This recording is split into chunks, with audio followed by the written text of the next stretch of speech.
Welcome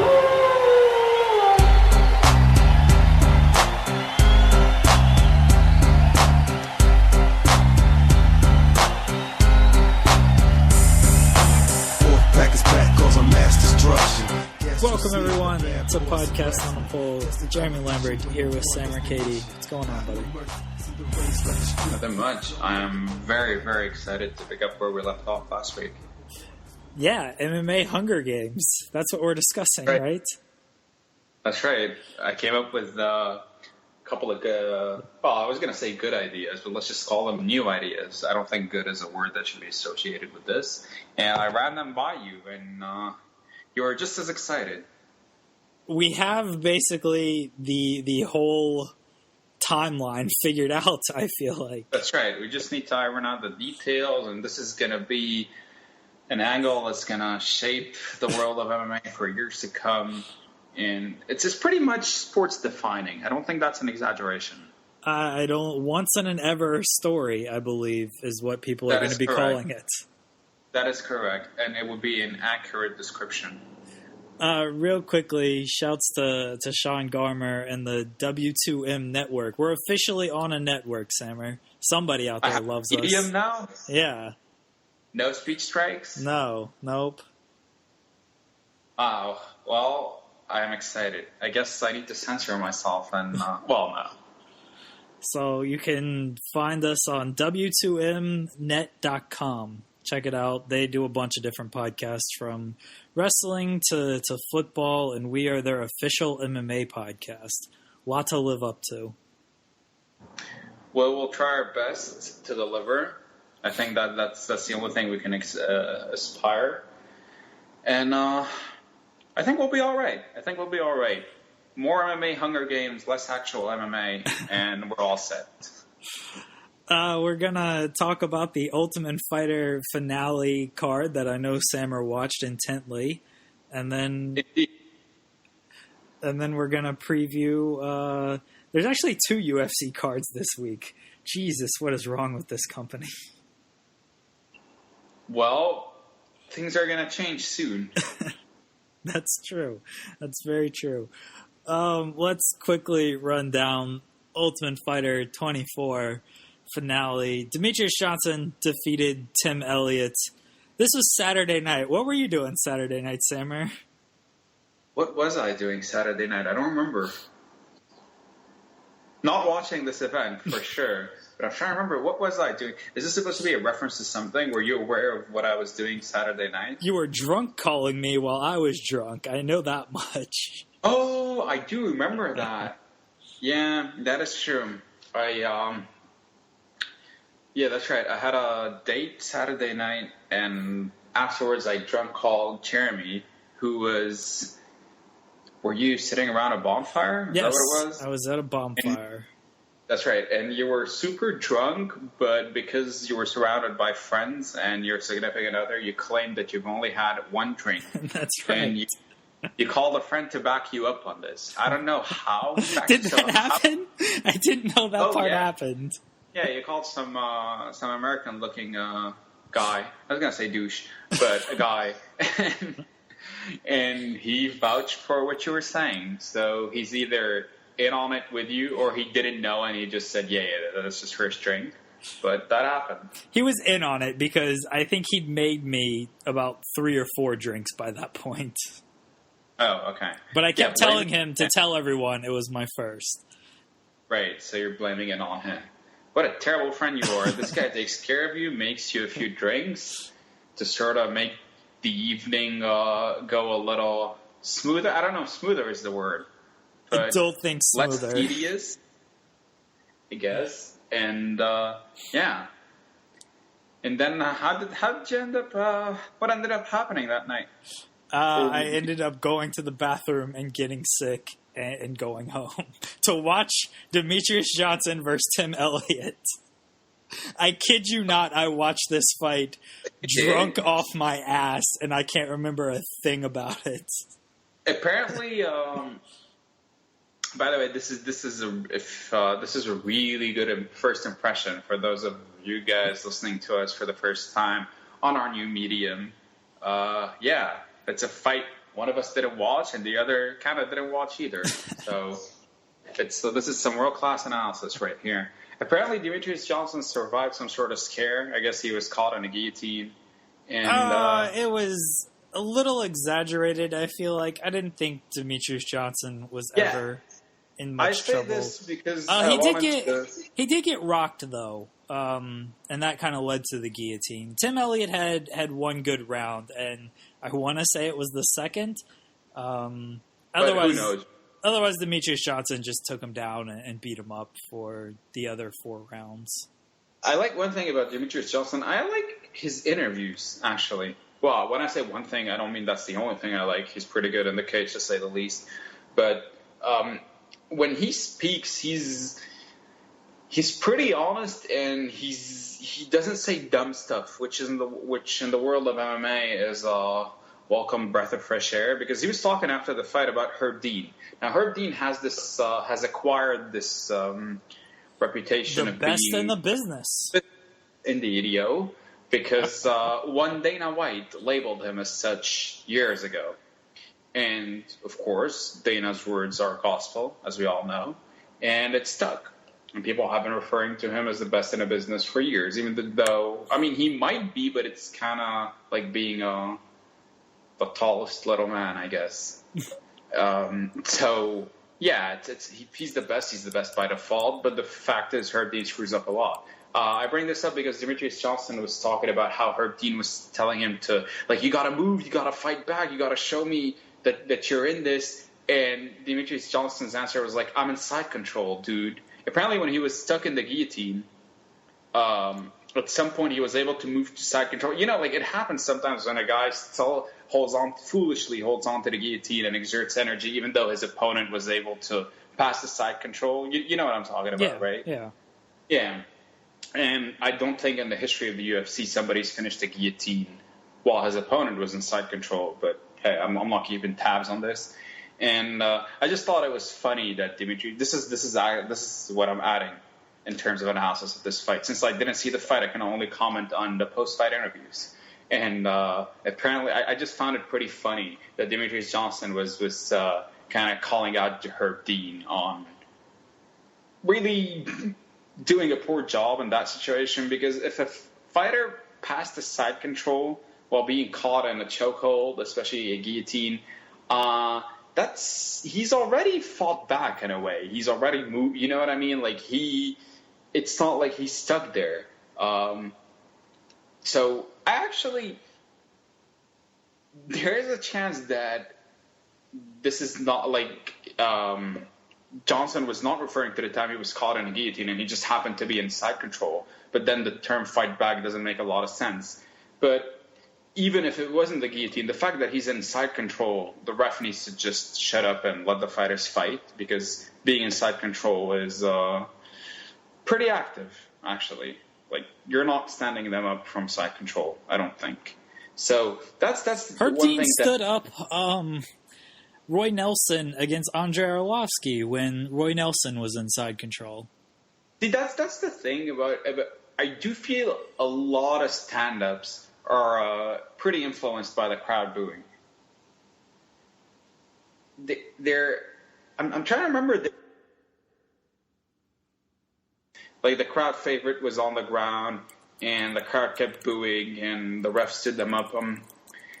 I'm trying to remember. I think it's like a really, really obvious example, but regardless, we're not going to spend time on this. The point is, if you're in side control, unless honestly it's been like a minute and you've made no effort to either improve your position further or pretend that you're going for a submission or just, throw short elbows, hammer fists, short punches, whatever, anything basically resembling activity, the ref has no business standing you up, really. So Herb Dean shouting instructions, like, just let the fighters fight. Seriously, I think the best refs in any sports are the ones you notice the least. And I do think that also applies for MMA. Unless somebody just knocked the other person out and you still don't notice the ref, then that's a problem. I disagree. The referee should be the stars. Well, Joey Crawford would agree with you. Yeah. Joey Crawford is the best ref in any sport. Joey Crawford should ref MMA. Would Joey Crawford get someone killed in MMA? Yeah, I'm sure he would. I think he would get him killed by stepping on them while doing his shenanigans, his theatrics. Like, you could totally see him stomping on somebody who's already unconscious as he's trying to, like, stop the fight in a super over-the-top theatrical manner, the way he always does. You remember when Joey Crawford randomly interrupted a crucial Durant free throw against the Clippers and Durant missed it? Or maybe it was against Memphis. In 2014. Yeah, I think it was against Memphis. I figured you would bring that up, but I don't know who Kevin Durant is. So fucking mad when that happened. He was about to take his second free throw. Joey Crawford, like, theatrically juggles towards the scoring table for... Is it called the scoring table? Whatever it is. Yeah, the scorer's table. Yeah, but because something was wrong. I don't know, like a shot clock or something. Like, ugh, God, that guy. Durant or Crawford? Both, actually. At this point, I'd take Crawford over Durant. So Demetrius Johnson beat Tim Elliott, and I don't know who Demetrius Johnson is fighting next. We need a triple threat match between Joseph Benavidez, Henry Cejudo, and Demetrius Johnson, because apparently the Benavidez-Cejudo fight, it was a split decision, and Dana White personally called Cejudo and said that he won the fight, but I'm sure he didn't pay him a win bonus. So what does that really mean? If he didn't pay him a win bonus, Dana White has another thing coming, because Team Double M Triple A. Isn't that like the most, like, I don't know the term for it, but the president, the owner, I guess not the owner anymore, but the president of the company who controls the money basically says, I thought you won, but I'm not going to pay you the win bonus for it. Did he really not pay him the win bonus, or are you making that up? No, he didn't pay him the win bonus. Are you kidding me? Of course he didn't pay him the win bonus. No, because it happened before where Dana thought a fighter got screwed and he paid him the win bonus. Yeah, so I'm just asking, in this case, are you assuming, or we know he didn't pay him the win bonus? No, we know he didn't pay him the win bonus. And for all I know so the story is Cejudo was on Helwani's show and talking about the fight and saying that Dana White called them personally and said he thought he won. For all we know, that could be bullshit.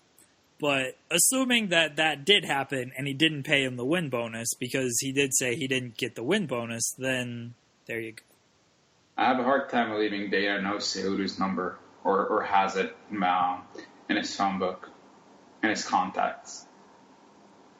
And I have a hard time that Dana, if he doesn't have Cejudo's number, would go through the trouble of getting it. So I'm calling bullshit. Bullshit on which part? On Cejudo saying Dana called him. I don't think Dana called. I don't think he cares enough about that fight to call him and tell him he thought he won. All right. If it was a main event or something, maybe. But yeah, I don't think Dana White cares enough about Cejudo to. I mean, I'm pretty sure before this event, Dana White couldn't pick Cejudo out of like, seriously, like, did he even know what Cejudo looked like before this fight? He spent the whole Ultimate Fighter season with him. I would think he knows what he looks like. Does Dana still appear on the show?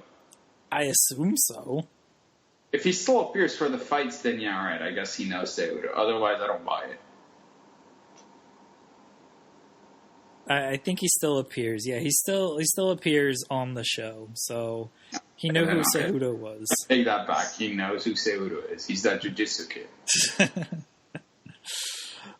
George Masvidal knocked out Jake Ellenberger. So yeah, Jake Ellenberger apparently isn't very good. I mean, he's washed up at this point. I mean, by the way, he was never very good. He's washed up at 31. That sucks. Isn't he washed up, though? Yeah.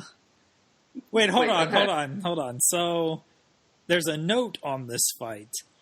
Ellenberger caught his toe in the fence and was punched while trying to free it. After pausing After pausing the fight, referee Herb Dean asked state officials whether this counted as a cage malfunction, and apparently it does not. So don't get your toe caught in the cage because people can punch you. How is that a cage malfunction? It's the cage's fault. Cage broke. If you get your toe stuck in the cage, I mean, that is extremely unlucky, but I don't think that's a cage malfunction. Why wouldn't a fighter try to trap his opponent's foot in the cage? How could you pull that off, though? That is incredibly hard to execute. It's worth a shot, right?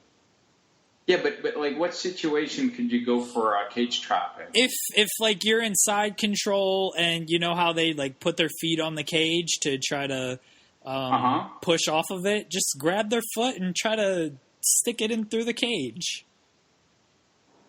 It's a new sort of leg lock. Yeah. It's an advanced leg lock. Or do the same thing with their hand. If you have them clenched up against the cage, just grab one of their hands and just try to stick their fist through the cage. Maybe have your cornerman assist you, how in pro wrestling the heels in a tag team match they cheat. If you have somebody in a abdominal stretch, the other guy will hold on to your hand, even though it adds nothing really, but somehow it's supposed to add more pressure. You know how the heels do this? Yeah. Yeah. Fighters should do this. You have your corner sneakily kind of give you a hand, literally, and they help you trap your opponent against the cage. We got to bring this idea to Czech Congo. Well, yeah, but Czech Congo cheats alone. He's a loner in that regard. But I mean, we should run by him. I have a question though. When Ellenberger's foot got caught in the cage, were they standing? Were they on the ground? What happened? I don't know. Let me read a report. Because I remember when I checked Twitter the next morning, I saw somebody had tweeted a screen capture of Wikipedia of Ellenberger's fight record, and it said TKO loss and in parentheses fence. Method of the TKO, it said fence. And so I didn't get the joke, but now that you're saying this, okay, it makes more sense. The fence knocked him out. He just ran headfirst into the fence. Maybe Anthony Pettis should accuse Masvidal of stealing his style, because now he's using the fence only far more effectively. The same way Anthony Pettis accused, what's his face? Who's he? Max Holloway of stealing his style. So Jorge Masvidal is showing Anthony Pettis that there are new uses for the cage. You don't just leapfrog off the cage or springboard or whatever. There are far more deadlier ways you do. But if you think about it, that makes a lot of sense. In pro wrestling, a cage match is a cage match. You know what I mean? You use the cage as a weapon. It took UFC fighters 20 plus years to figure that out. Unbelievable. Jorge Masvidal, you sir are a revolutionary. So apparently Masvidal landed a body kick and Ellenberger slipped and his toes got caught in the cage and Masvidal went after him with punches and the ref stepped in between to call timeout because he saw that his toes got stuck in there. And then Herb Dean talked to the officials or the commission to see if that could qualify as a timeout, and it doesn't. And so Masvidal was given the victory. Holy shit! So he didn't even knock him out, right? No, so I'm actually gonna watch this. I hope. This sounds like a train wreck. Best in the business, Herb Dean. Looks like he had a great night. All right, so I'm watching it. Just skip forward to that part, please. Oh.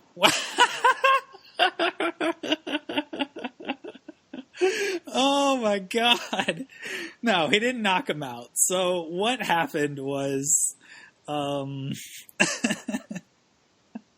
it's pretty good actually. You should watch it. So he actually caught the body kick from Masvidal and he tried to take him down off the body kick. And as he rushed forward at him, he slipped on the edge of the cage and his toes got stuck in the cage. And so Masvidal punched him a couple times. The referee, he didn't even step in to wave off the fight. You can clearly see he was stepping in to basically check on Ellenberger to get his toes. You're not allowed to do that. The commission called it a stoppage. Yeah.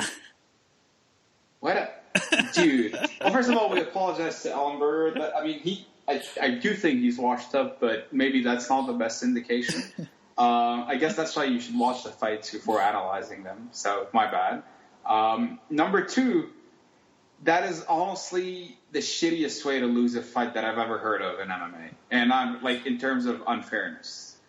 And I've heard of a lot of shit, but this one is unbelievable. Can it be just called a no contest? And that, like, you know what I mean? Like, how do you award a fighter a TKO? Even if the ref stepped in, he didn't step in with the intention of ending the fight because he's saving another fighter from punishment. I guess he was, but you know what I mean. Like, he was saving him from, not because he couldn't fight anymore, but because he fought. To be honest, though, thinking about it, hurting is pretty dumb. Like, why should that be labeled as a cage malfunction? Like, if nothing actually, unless the cage broke, like I said, or anything, like, it's extremely unlucky, but it's part of the game. I think this should be a new strategy. After watching it, that was fantastic. I want to see more fighters use the cage to their advantage. That's real octagon control right there. That's literal octagon control. Mike Goldberg would be so happy.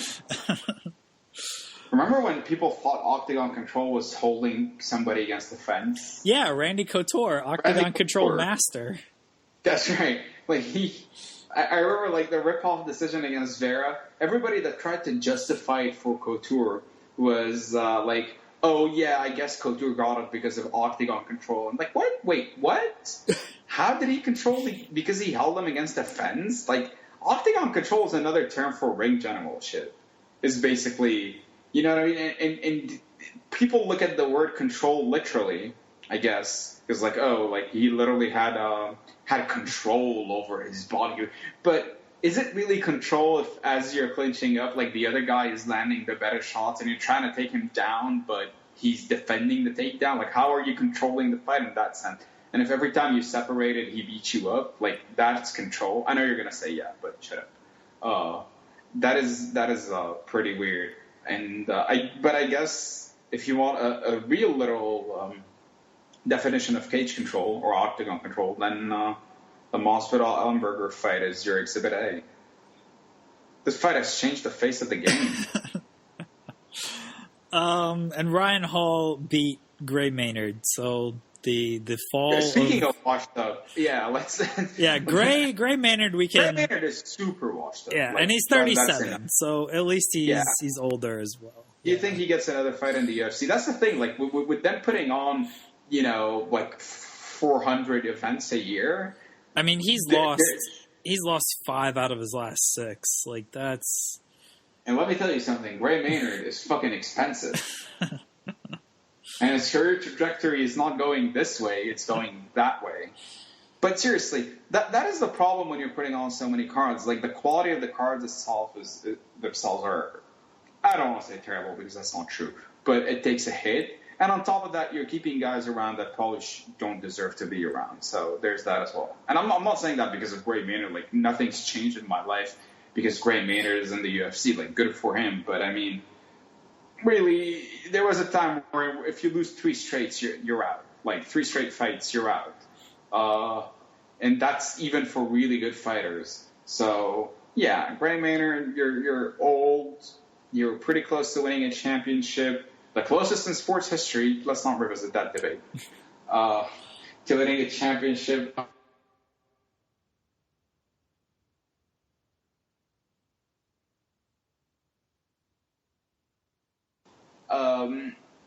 The Edgar trilogy is super underrated.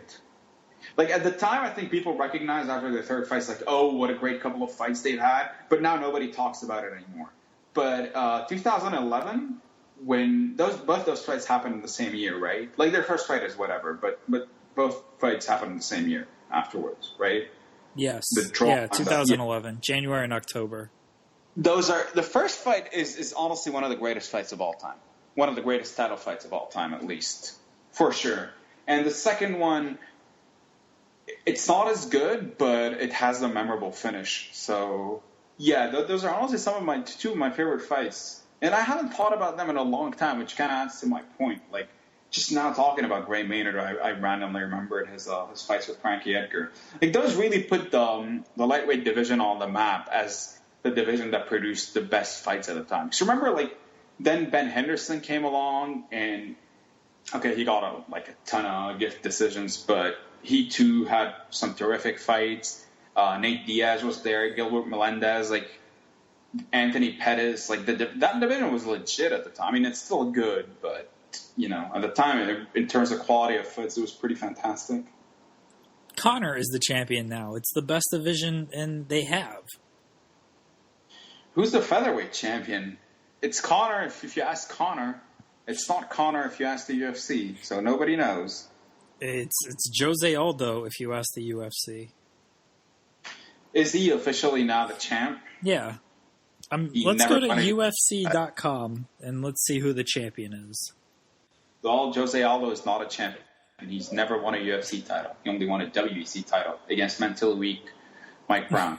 Speaking of watered down... I made that rant last week. I honestly don't remember. Did I make that rant last week? Yes, you made it last week. That's why I tried to move on.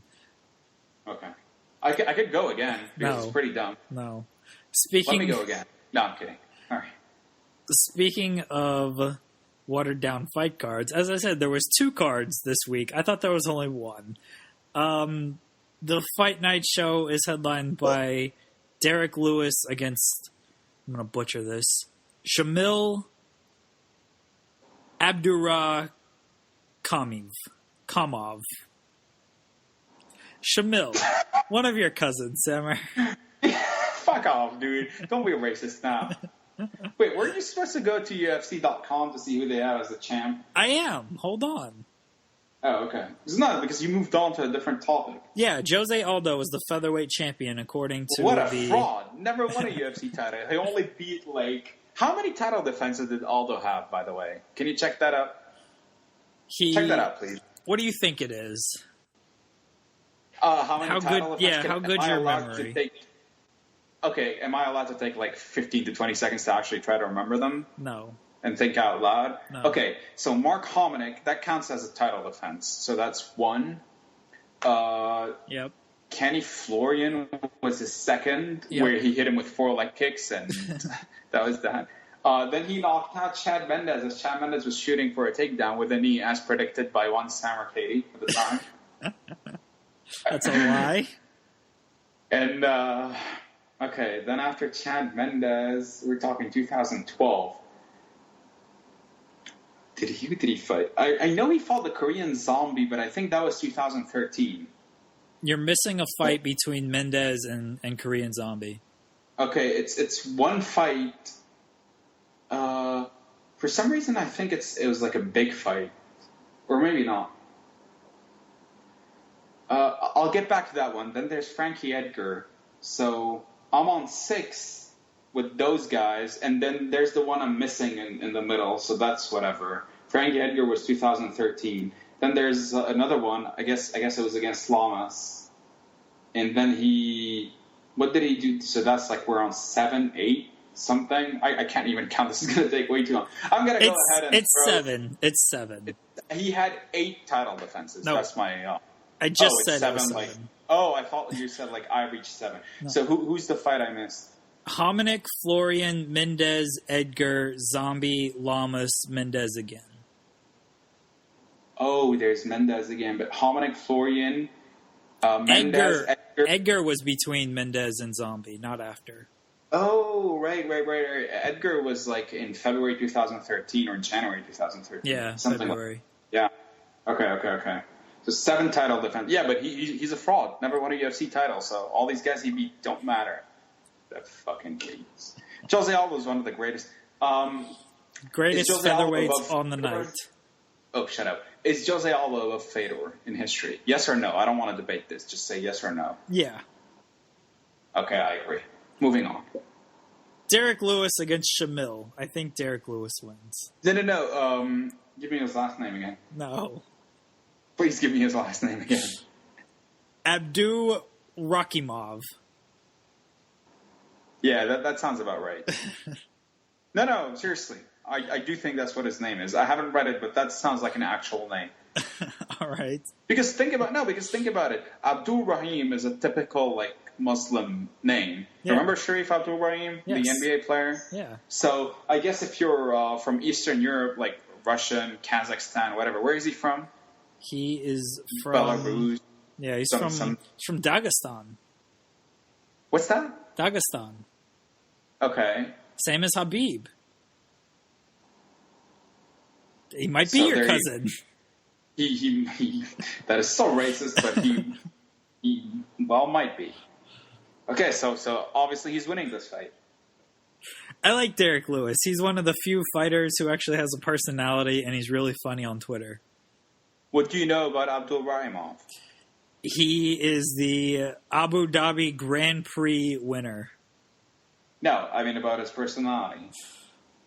I'm assuming he fights bears because that's what they do over there. That's right. You're being now extra racist, but sure. Fighting bears shows personality. Like if he's anything like Habib, then he has personality. Yeah, what are you talking about? That's very fair.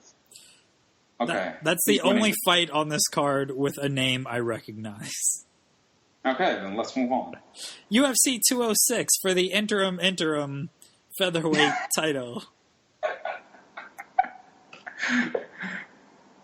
There's a lot more at stake here than just the interim title. Max Holloway against Anthony Pettis. It's a good fight. It's stupid that it's a interim featherweight title fight, but it's a really good fight. They're gonna just call it an interim title fight, right? Since it's all the champ now. Yeah, they are, but I'm not. Okay, no, of course, yeah. No, I wouldn't expect any less of you. I'd be disappointed if you just called it an interim title fight. It is an interim title fight. I mean, that's what it. As long as Conor isn't willing to concede, then it is an interim title fight. That's right. Then the winner should fight Aldo for the undisputed interim featherweight championship of the world, and I emphasis on the term undisputed. And then the winner fights Conor for the undisputed championship of the world. I like that little tournament there. Well, there you go. So the UFC should not strip Conor of the belt. Conor's out apparently 10 months. This guy is going to go 2 years without defending any single title. Well, I mean, they did. Honestly, when you think about it, I don't want to spend like another hour talking about Conor because we did that extensively a while ago. But a monster was created, whether by the UFC's doing or Conor's own doing. And let's face it, it's by Conor's own doing. He marketed himself. But the UFC kind of like lucked out on having a draw like Conor. But it does seem like they can't contain him, which is good, honestly. Good for Conor. I'm happy for him. But I just think it is kind of hilarious how he's basically... I don't know what's the term I want to use, but he's just like... There's no sort of stability anymore because of him being able just to do whatever he wants, which is awesome. Like I'm happy about that, actually. Like, who cares about the titles at this point, honestly? Yeah, the fights are more important than the title. Like, it doesn't matter if a title is on the line. Like, look what Conor and Nate Diaz did. Those are the two biggest buy rates in UFC history, and there was nothing on the line outside of a lot of money and pride. There was a time. Pride isn't here anymore, unfortunately. But it never dies. That is a good point. There was a time where titles meant a lot, but let's face it, at this point they're so devalued that why even pretend that they matter? Especially certain titles, like the lightweight title. Like the featherweight title? Especially the featherweight title. So who cares anymore, honestly? Let's just have the best fights we can have. And that's actually been kind of the UFC's mentality as of late, which is fine. But don't pretend that you care about the titles is all I'm saying. Which is why we both agree that they shouldn't have stripped Conor to begin with. But whatever. Max Holloway against Anthony Pettis, or Anthony Pettis against Anthony Pettis. Exactly. You stole my joke. Anthony Pettis apparently thinks that Mark Holloway has... I don't know if he said copied or stole my style. I want to say he said copied. Stole sounds way dumber. And Let's I think I would Anthony remember Pettis it. actually says. Okay, yeah, that would be something. But I do wonder, like, what is... I just think it's funny, like, what is stealing Anthony Pettis' style? Like, never fighting, always being injured, being taken down and beaten up? He didn't say copying or stole, actually. He said... Aping. What did he say? Aping? Aping. What is aping? I don't know what that word means. I don't know either. Does it come, like, is it like when a monkey, like, sees what you're doing and copies what you're doing, like an ape? I guess. I mean, that might be the only logical explanation. Can you Google the meaning of aping?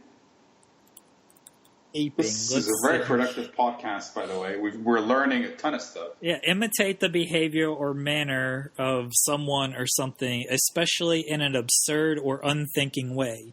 So there you go. Well, I don't think that word means what Anthony Pettis seems it. If it's absurd, I guess leaping off the cage is absurd, so maybe. I'll say this about Anthony Pettis. That Showtime kick is still easily Scripted. a top 5 moment in MMA history. Stop it with that fucking joke. It was scripted. Easily a top 5 moment in MMA history. Easily. And I can't believe how badly the UFC dropped the ball with that.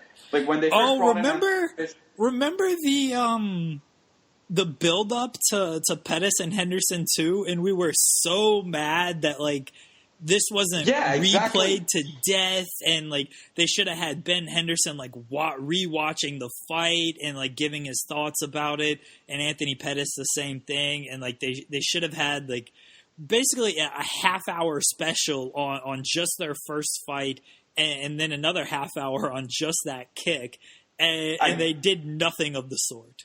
Well, they didn't want to expose the business, if you know what I mean. I guess that's true.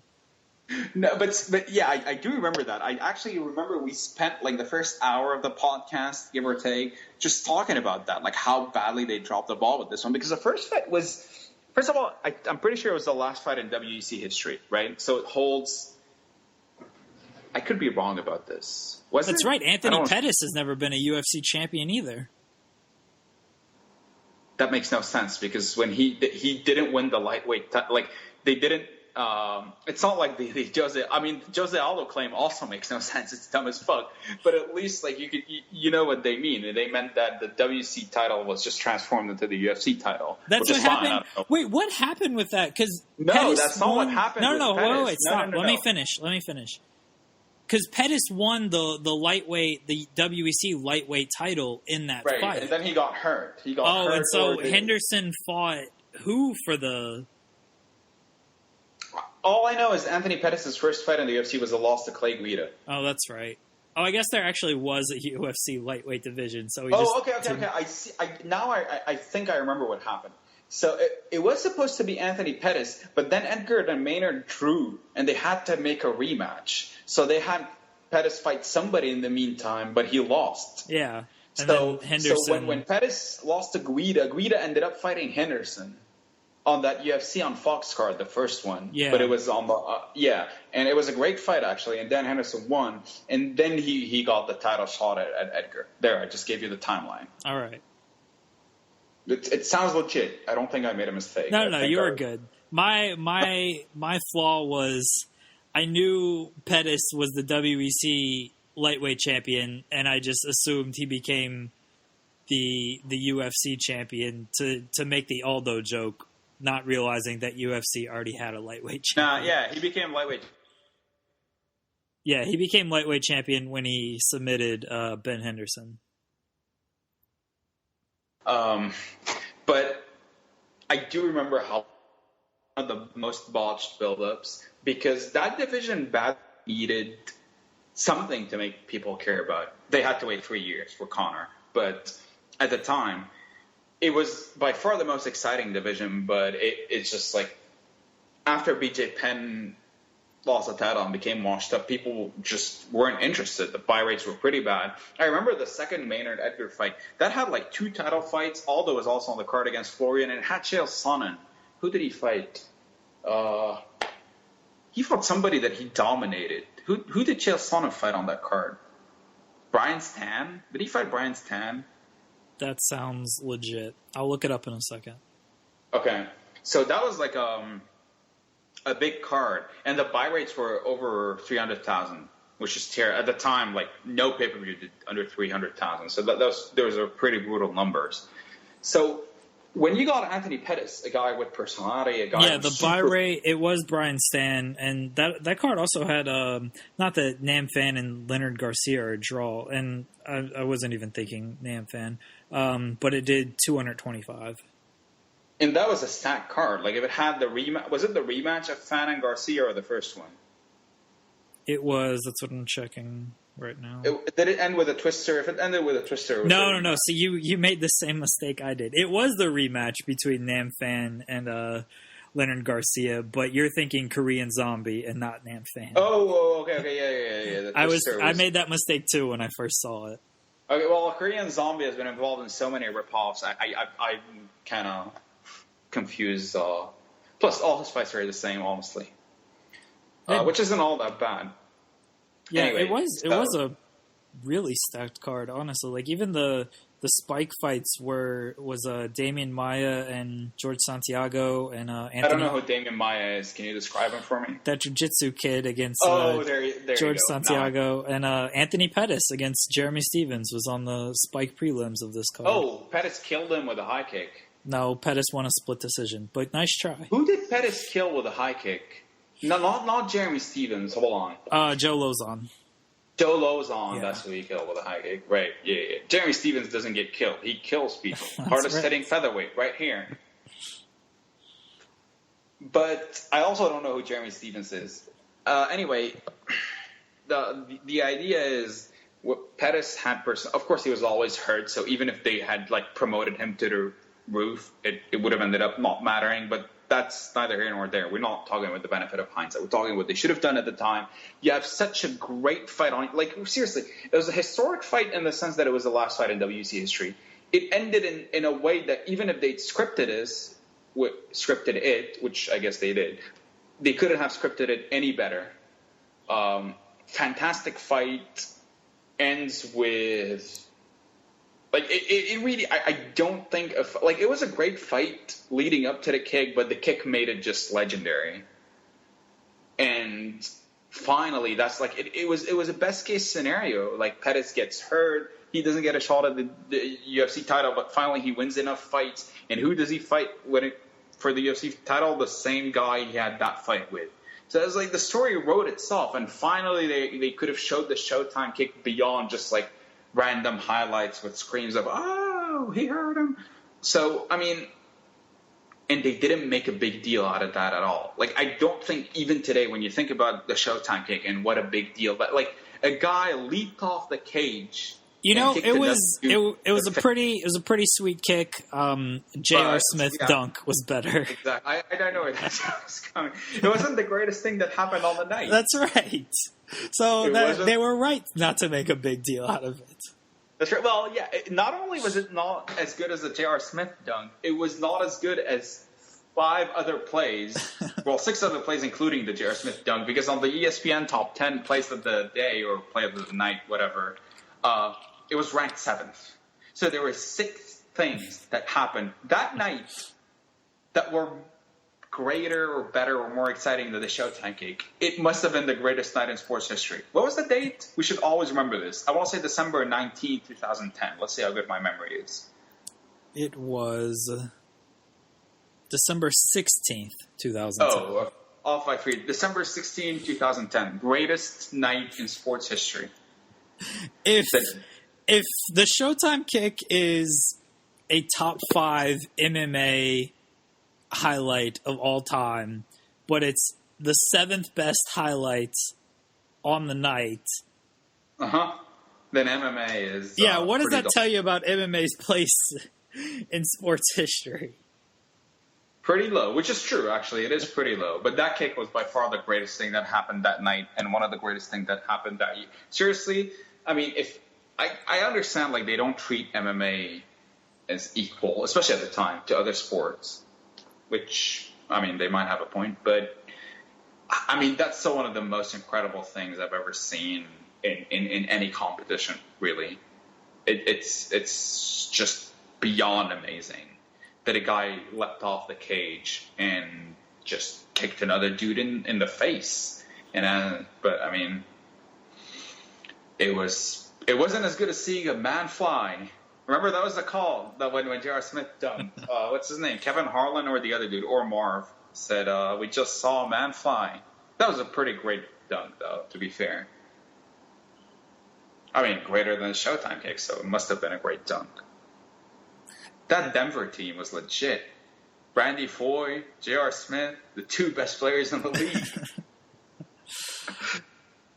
Max Holloway and Anthony Pettis.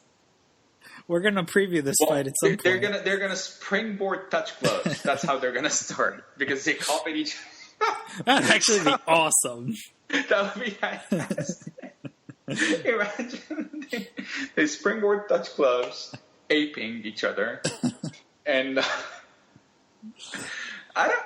here's the thing. I honestly don't know about Anthony Pettis anymore. I think Max Holloway beats him.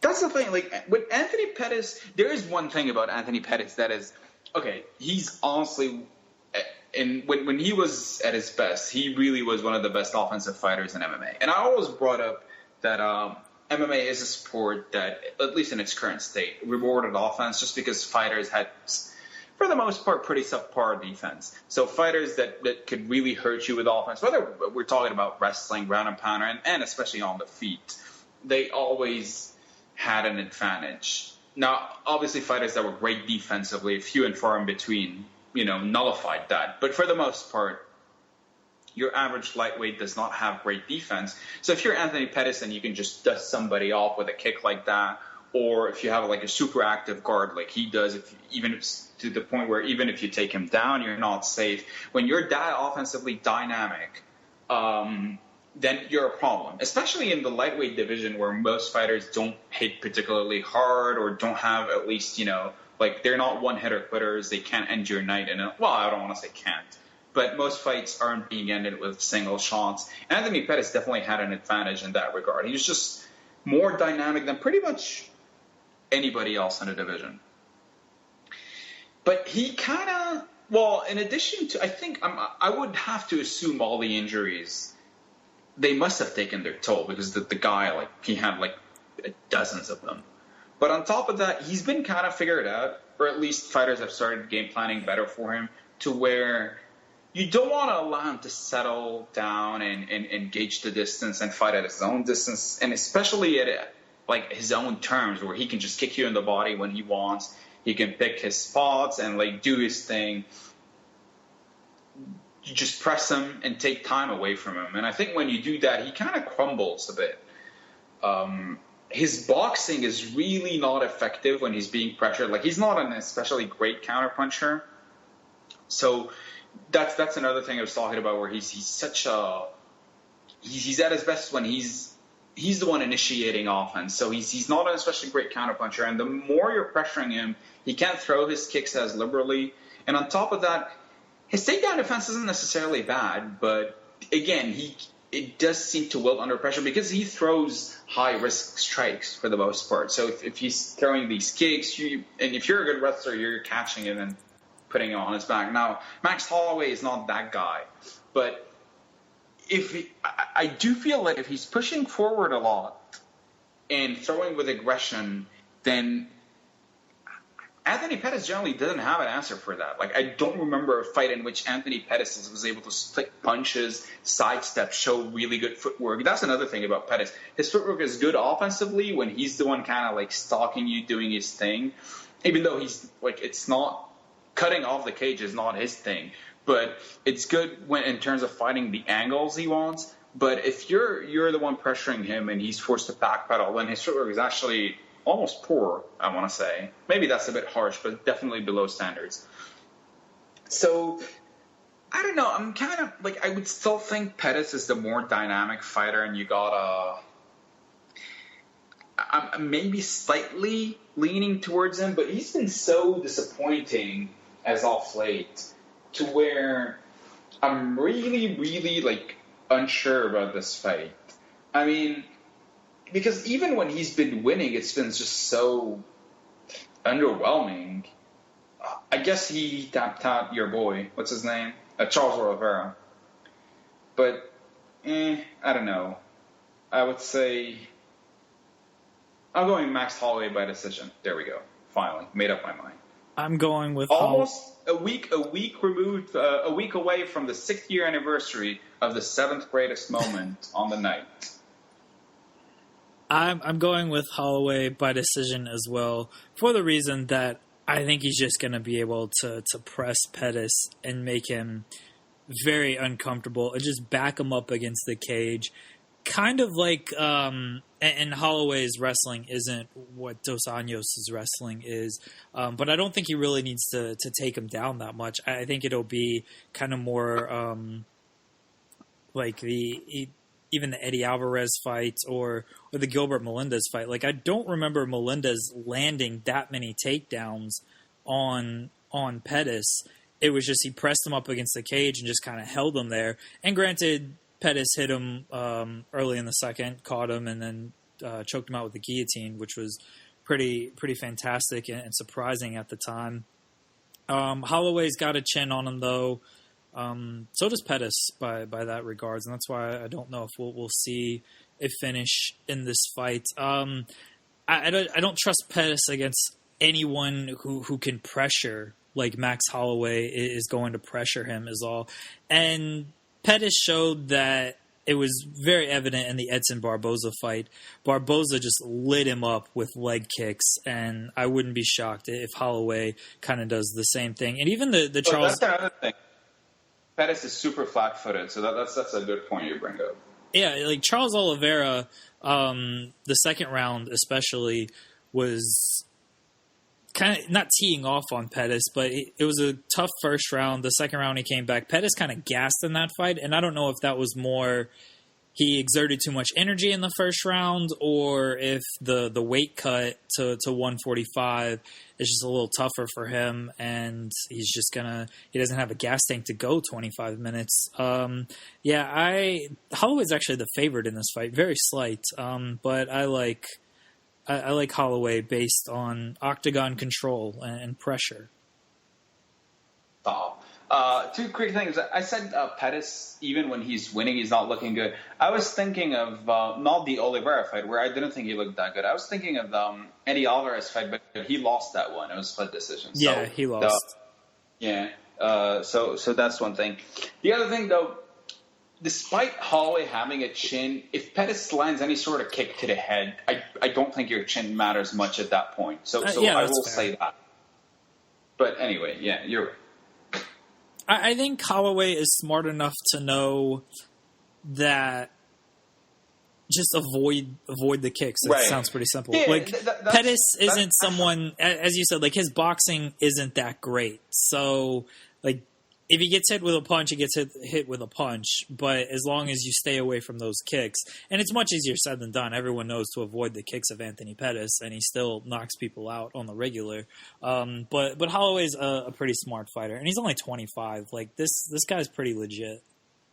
And that's a distance thing, though. Like, avoiding his kicks, it's not just a matter of, it's as simple as avoid his kick. But if you press forward and you don't let Pettis sit at the range he prefers, then he's not going to be at the optimum range to throw his kicks. So that means two things. He's either going to try to force them, and in that case, they might not have as much snap on them, or that's going to give you an opportunity to sort of like trip him or catch him with anything.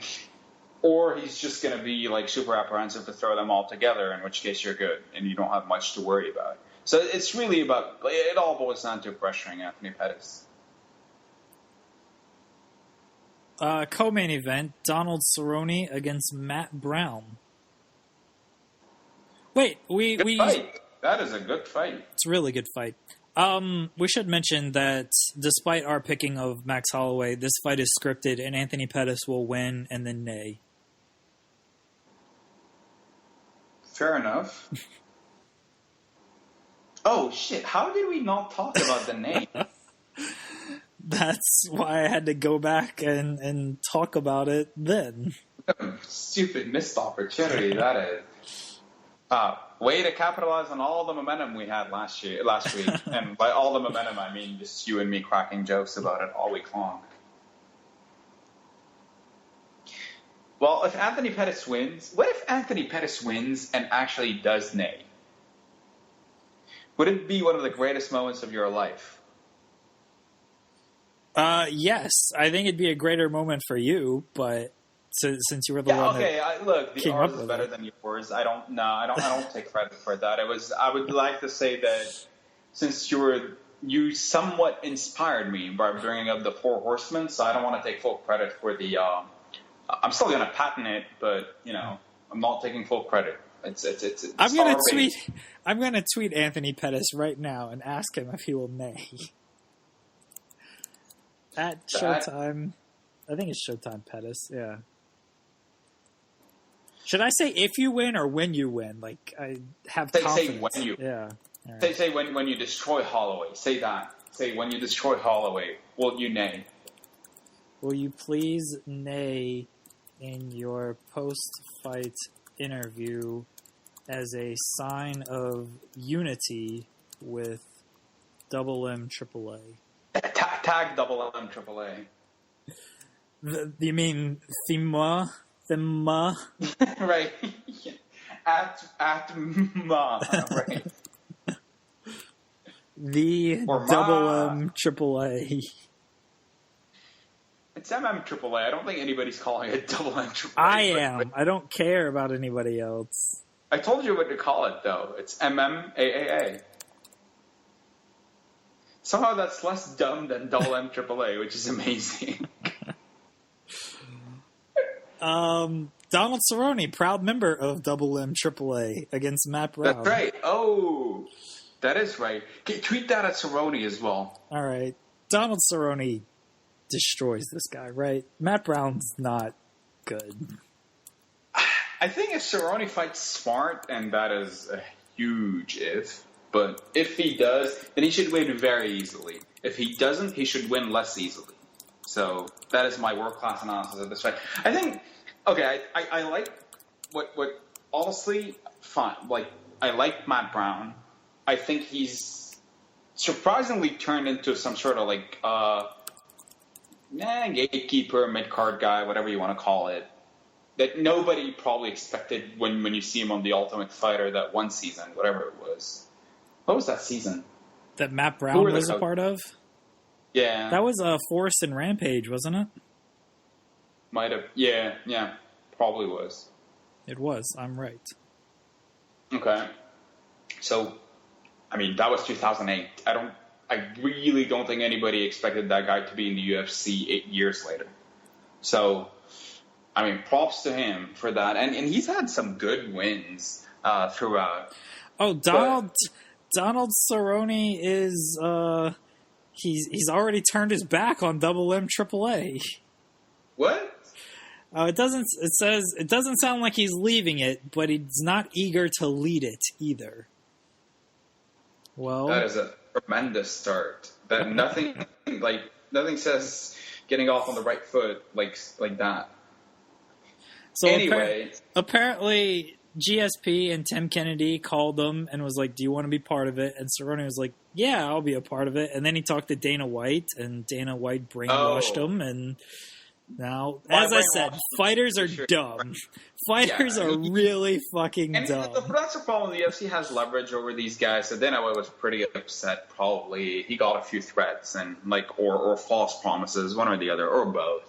And and that happened. Like, I mean, it's run like a mob. Seriously. Regardless, anyway, maybe Dana told him that he gave him an offer he can't refuse. Let's put it that way. Or Bjorn is gonna. I know what happened. So Donald Cerrone's asleep on his farm. Wakes up in the middle of the night. Leonard probably wakes him up. Donald Cerrone looks at the side of the bed, and there's a dead horse in bed. Yeah, And he's I was going to make the same joke, except Bjorn was going to threaten him with the dead horse after hearing about this. Nah. Bjorn respects this project too much to actually kill the horses. They're the symbol. It would make no sense. Dana killed the horse to send a message. And Cerrone woke up next to it. That's what happens. We're adding that storyline. Because Bjorn, I don't know, I like how having Bjorn Rebney there already backlashed. Like, everybody that's criticizing was like, yeah, like, seriously, you're talking about fighter rights and you're bringing this guy along? Like, okay, and all the smartest of ideas. I expected better of George St. Pierre, honestly. Like, he should have just vetoed Bjorn Rebney, but whatever. Anyway, Donald Cerrone should beat up Matt Brown. Like, he does most things better, if not everything better. I think his kicks, his range, I actually even think he finishes him. After he hurts him with a body kick, he's going to finish him with a rear naked choke. Take it to the bank. Sounds fair. Next. Cub Swanson against Doo-Ho Choi. I'm all in on Doo-Ho Choi. Everybody's telling me this guy's great. Who's telling you this guy's great? Everybody. Where is he from? He is Korea? from Korea. Yeah, his name sounds pretty Korean. I'm all in him. I'm all in on him as well. Everybody's telling you that, and I believe them.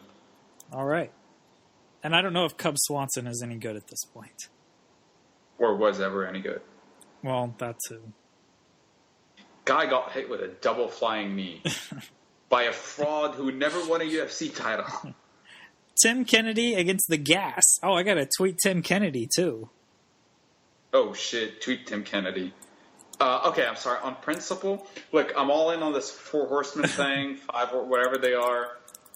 I wish them nothing but the best. I hope they win all their fights and nay, but fuck Tim Kennedy. I hope the Gas destroys that guy, and I hope he never fights again. I think Tim Kennedy's going to beat him. I think so too, but on principle, I am never picking Tim Kennedy to be anything or do anything other than being a dick and a terrible human being. That's very fair.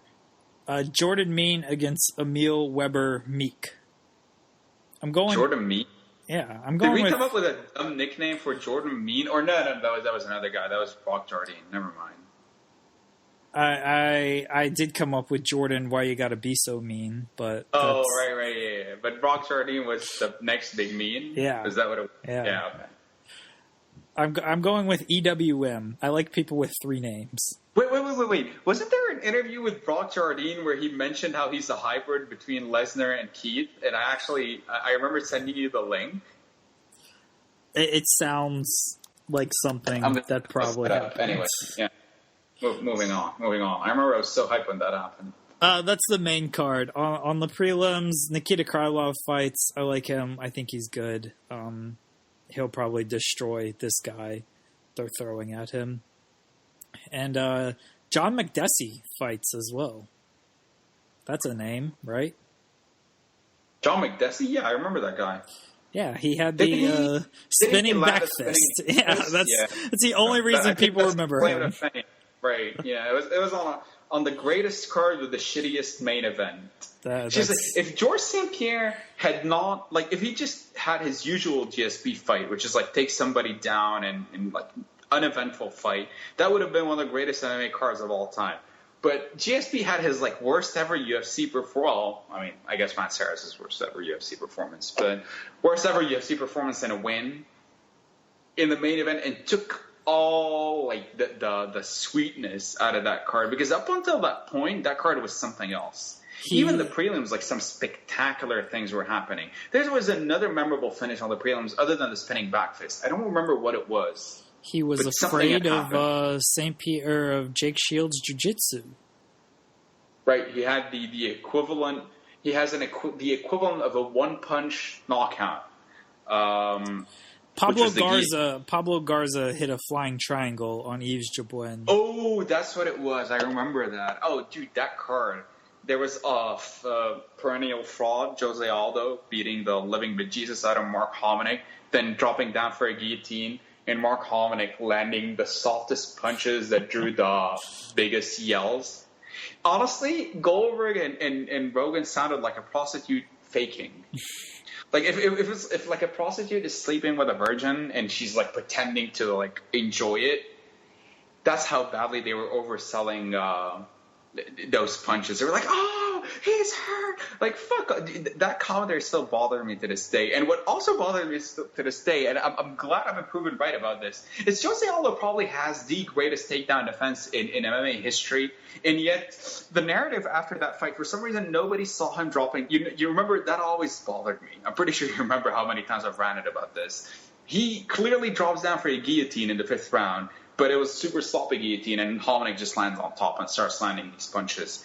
And after that fight, people were like, oh, the Hominick fight showed cracks in Jose Aldo's takedown defense. And that narrative lasted for like 2 years until people finally realized, like, oh, until he fought Frankie Edgar pretty much and like easily stuffed his takedowns. Like, oh, I guess his takedown defense is pretty legit. Well, it improved in those 2 years. He knew it was bad, and so he worked on it. Because of the Mark Hominick fight. That's right.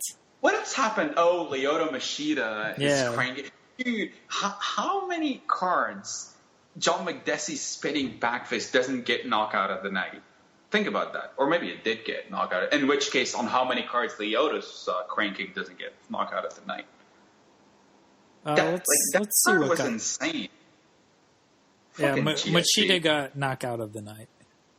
Okay, well, I mean, it's deserved, let's be honest. Yeah, that was a Steven Seagal face. God, that was unbearable. So that's more or less UFC 206. There's other fights with other fighters that no one knows. Okay. John McDessie's going to go vintage Sean McDessie with a spinning back fist. I like the top 3 fights on this card, I have to be honest. It's a decent card. I'm honestly, for all the grief it got... Like, think about it, honestly, if Anthony Johnson and Cormier... And Cormier was still on the card, that would have been legit. Yeah, it would have been a really strong main card. Yeah. It's unfortunate, but I guess it's a testament to the strength of the card that it's still good, even with that fight falling through. So, there we go. Let's talk about the big additions Bellator will be having very shortly. You know what? The UFC should have pulled some shady shit and reduced John Jones' suspension, and he should have stepped in to fight Anthony Johnson. That would have been something else. Anyway, I miss that guy a lot. That's the only reason. Oh, there's something about John Jones you need to know. All right. He has a huge cock.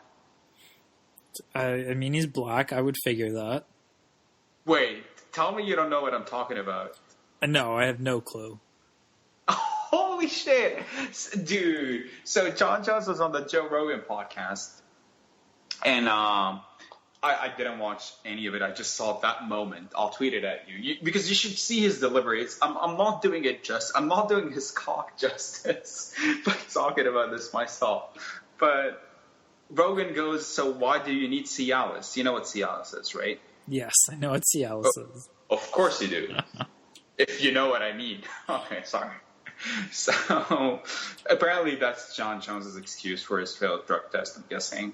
That's everybody's excuse for the failed drug test. At least it wasn't some shady pills from Thailand. He just said Cialis. So Rogan goes, why does a guy like you need Cialis? And dude, without thinking for a second, he goes, I have a huge cock, Joe. Which makes no sense. Like, I don't know why you need Cialis if you have a huge cock. Like, I mean, whatever. But just the delivery of that man. Mike Fagan, shout out to him. He was alerted to the video, and he didn't know if this should be in the MMA tournament of bad or the MMA tournament of good. I, of course, vote for the latter. So he made a poll about this. And MMA tournament of good, which doesn't exist, won by a landslide. Like, everybody was in agreement that this is a great moment. Like, this should not be in the MMA tournament of bad. John Jones, talking about his huge cock, should not be in the MMA tournament. Just his delivery. That man is fucking awesome. Too bad he'll never fight again. Well, honestly, with such a huge cock, I'm amazed he makes weight. That's why he needs to move up to heavyweight. Those weight cuts is going to get tough. Right. That's right. John Jones walks on 3 legs. Let's talk about the upcoming additions to Bellator. Well, you don't want to talk about John Jones's cock some more? Okay. I will write you 1,000 words on John Jones's cock, all right? Well, it wouldn't be the first time you read about somebody's cock. Exactly. I wish about a black athlete's cock, and I really seriously wish I was kidding. Unfortunately, this is real. If John Jones sends a snap of his cock and it gets put on the internet, I will write about it, all right? I don't think anybody wants to see that, but okay. Maybe some people would. Who knows? Bellator will be signing Matt Hughes and Chuck Liddell very soon. Wait, that's legit? Okay, that makes more sense now. I couldn't understand why you're so eager to talk about the new additions to Bellator. Like, I didn't know what they were. I was like, who the fuck cares? But okay, now it makes more sense. I don't think it's legit at all, but I really hope they try. Dude, did you see that retweet I made about Matt Hughes? Like, why was he fired? No. I've seen a bunch of retweets, but I might have missed that one. Go to my timeline. See the picture. All right. Just do it. Hold on. I will. Right now. But you can I'm going. Calm down. Oh, Brock Jardine said something. It's like Brock Lesnar and Keith Jardine had a love chop. So there, I found it. That was the interview. All right. So he was somebody who listened to our podcast. All right, I'm looking for this. Yeah, I'll just go on, keep talking about the Bellator editions. I'll tell you when I tweeted that when I find it. You said it was a picture, right? So I'm just like looking for a picture. Oh, right. It was a picture.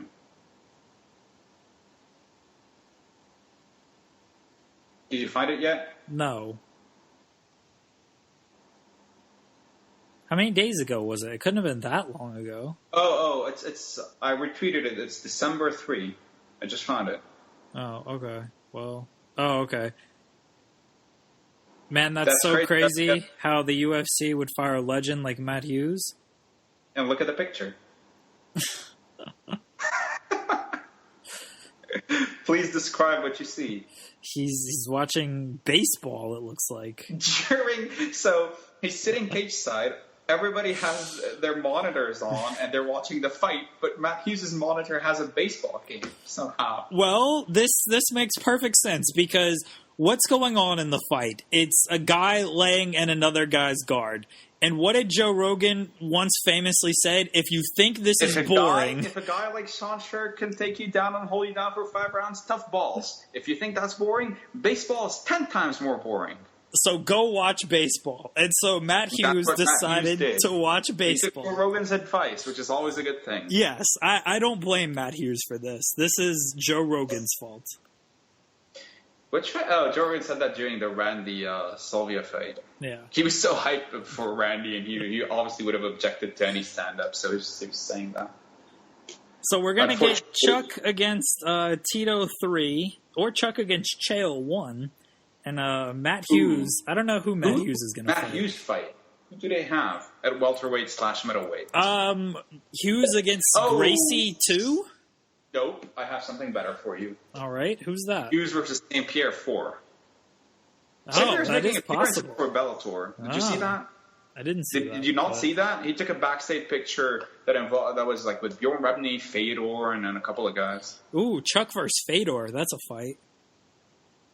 I would watch that. I would seriously watch that. I would watch anything Bellator does that's wacky.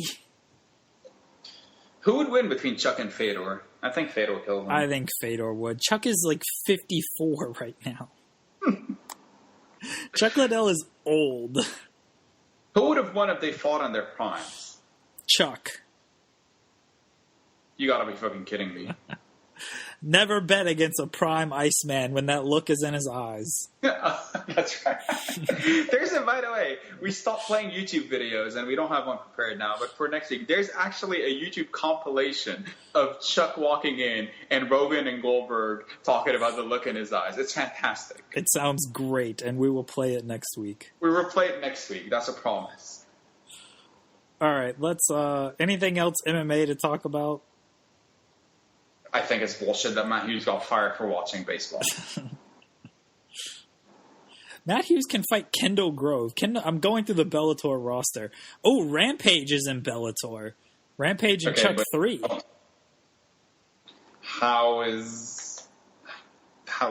Rampage versus Chuck, I thought. Yeah. Rampage versus... No, Rampage sure. versus Matt Hughes. I mean, could that be a fight? Do they have any beef? I don't know. I don't know. Oh, Rory McDonald. Matt Hughes there you go. Matt Hughes versus GSP4. Oh, Hughes versus McDonald? Yeah. I think that would be murderous. All right, we're gonna wrap this up. Dude, Jim Ross just retweeted a painful GIF. What the fuck? I don't follow Jim Ross. Follow better people. It's a GIF of a woman slipping off a ladder, and it looks like Jeff Hardy would laugh at her for being a pussy, but that looked brutal. Like, holy shit! Why would you read? That is tough to watch, and yet I can't stop looking at it. Anyway. All right, we're gonna wrap this up now. Let's talk about. Speaking of flatters, let's talk about AJ Styles. No, I'm kidding. Whatever. Let's wrap this up. We don't have much else to talk about. We'll be back next week to recap UFC 206 and preview a UFC card that I'm sure there is, because it's a weekend and there's a UFC card every single weekend. Right. Unfortunately, that is correct. Yeah. Thanks, everybody, for listening. Any new listeners we got on our new home for Podcast on a Pole. And I hope you tune in next week. They probably listen to this and it's like, these guys don't know what they're talking about, which isn't far off, to be honest. So, thanks. There's one thing. Okay. Never mind. Wrap it up. Thanks, everybody, for listening. We'll talk to you next week.